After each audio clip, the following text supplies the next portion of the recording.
Anas ibn Malik says, he says, I came out one night, I came out one night, it was the full moon night.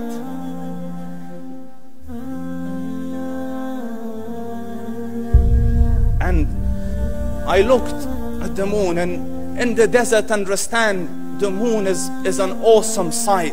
It is smooth, it is radiant, it is clear, it is gentle compared to the scorching sun at which they are used to. So the moon was the epitome of beauty. So he says, I came out at a full moon night and I looked at the moon and I saw it beautiful, handsome. So I said, let me go see if the moon is more handsome or my prophet is more handsome. Let me see if that is more beautiful or the prophet is more beautiful. So I went and I saw him standing afar.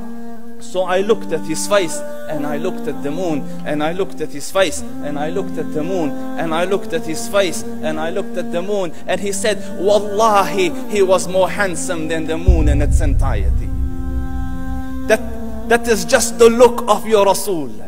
Aisha radiyallahu anha says, I was sewing with the needle. My needle dropped in the dark. I couldn't find it. I said, Ya Rasul, I can't find it. He moved his face close, and I swear, out of the radiance of his face, I found my needle.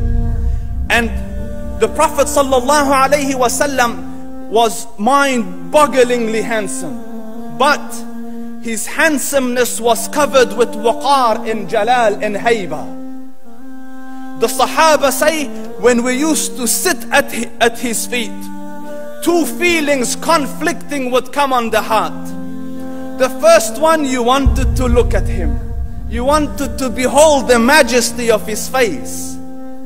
And when you wanted to look up, shyness used to overtake you, so you used to look down. Amr ibn al-As says, I sat with him many times, but if you ask me to describe his face, I can't describe it.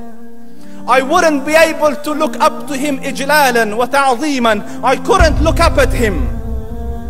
And that is why he didn't have the problems that Yusuf alayhi salam had. Because it was difficult to penetrate the awe and the splendor of the Rasul.